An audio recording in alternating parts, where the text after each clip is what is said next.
Home YouTube channel subscribe பண்ணிக்கலனா உடனே subscribe பண்ணிக்கங்க. பக்கத்துல இருக்க பெல் பட்டனை கிளிக் பண்ணிக்கங்க. அப்பதான் நாங்க போடுற வீடியோஸ் உங்களுக்கு உடனுக்குடனே அப்டேட் ஆகும்.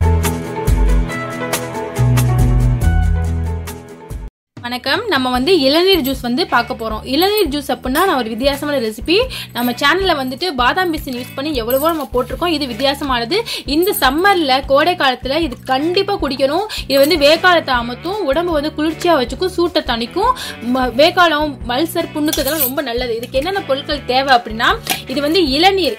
இளநீர்ல வந்து என்ன பண்ணிருக்கோம்னா, இங்க பாருங்க, இளநீர் வந்துட்டு நாங்க இளநீர் தண்ணியை தனியா பிரிச்சு எடுத்து வச்சிருக்கோம். அப்புறம் அதுல இருக்கும் பாத்தீங்களா தேங்காய் வலு, அதை தனியா எடுத்து வச்சிருக்கோம். இங்க பாருங்க, அதை வந்து நல்லா மசிச்சு விட்டுக்கோங்க.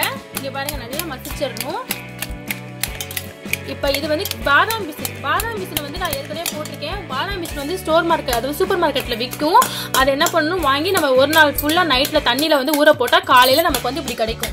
தண்ணியில வந்து ஊற போட்டுருக்கேன், காலையில நமக்கு இது மாதிரி நமக்கு கிடைச்சிரும். அதை வந்து நம்ம அரைச்சு உங்களுக்கு உடனே அது ரெடி ஆகணும் அப்படின்னா நீங்க அதை அரைச்சு தண்ணியில ஊற போட்டா ஒரு 5 நிமிஷத்துல இது மாதிரி உங்களுக்கு கிடைச்சிரும். இது வந்து சப்சா விதையும் அதே மாதிரி ஊற போட்டு வச்சிருக்கோம். இது வந்து ஜீனி, ஒரு லெமன் தேவை. இப்ப என்ன பண்ணா, நம்ம தேங்காய் வந்து தனியா நான் மசிச்சுக்கிட்டேன்.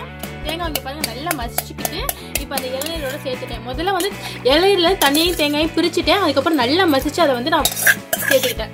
இப்போ அடுத்து என்ன பண்ண போறேன்னா, இங்கே பாருங்க, பாதாம் பிசின் வந்துட்டு இது வந்து நாங்கள் மொத்தம் 4 இளநீ ஊற்றிருக்கோம். 4 இளநிக்கு வந்து நல்ல பெரிய ஒரு குழிக்கரண்டியில் 4 குழிக்கரண்டி பாதாம் பிசின் சேர்த்துருங்க.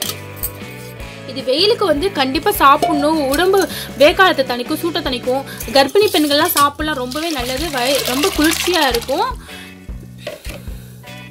அப்புறம் சப்சா விதையும் நல்லா, இதெல்லாம் வந்துட்டு வேக்காலத்தை அமர்த்துறது, அல்சர் உள்ளவங்களுக்கு ரொம்ப நல்லது. வெயிலுக்கு வந்துட்டு டீ காஃபியெல்லாம் தவிர்த்து இதை சாப்பிட்டா ரொம்பவே நல்லது. இப்போ நம்ம லெமன் எதுக்குன்னா, லெமன் சேர்த்தா அதாவது மயக்கம், பித்தத்தெல்லாம் தணிக்கும், கொஞ்சம் நமக்கு சுறுசுறுப்பாகவும் இருக்கும். லெமனும் ஆரோக்கியம் தான், கொஞ்சம் டேஸ்ட் கூடுதலாக இருக்கும். லெமன் வேணான்னா நீங்கள் அதை கூட நீங்கள் அவாய்ட் பண்ணிக்கலாம். நான் வந்து லெமன் போட்டு செய்கிறேன். லெமனையும் பிழிஞ்சாச்சு. அடுத்து சுகர் சேர்த்துக்கோங்க உங்களுக்கு தேவைக்கேற்ப. சுகர் இல்லைன்னா நீங்கள் சுகரை கூட வந்துட்டு விட்டுடலாம். இப்போ எல்லாத்தையும் ஒன்றா மிக்ஸ் பண்ணிவிடுங்க.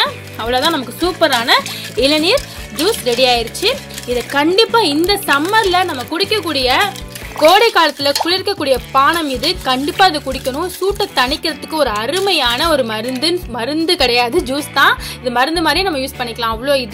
அவ்வளோ ஹெல்த்துக்கு, உடம்புக்கு அவ்வளோ ஒரு நல்லது. இதை கண்டிப்பாக எல்லாரும் ஒரு டம்ளர் வந்துட்டு நீங்கள் குடிங்க. உங்கள் உடம்பு ரொம்பவே ஆரோக்கியமாக இருக்கும். அதாவது கோடை காலத்தில் குடிக்க வேண்டிய ஒரு முக்கியமான இது ஒரு குளிர்பானம். அவ்வளோதான். இப்போ நம்ம வந்து இதை வந்து சாப்பிடலாம், குடிக்கலாம்.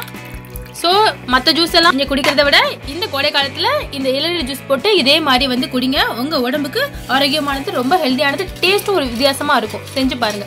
இந்த வீடியோ பிடிச்சிருந்துச்சுன்னா நம்ம சேனலுக்கு சப்ஸ்கிரைப் பண்ணுங்க. தேங்க்யூ.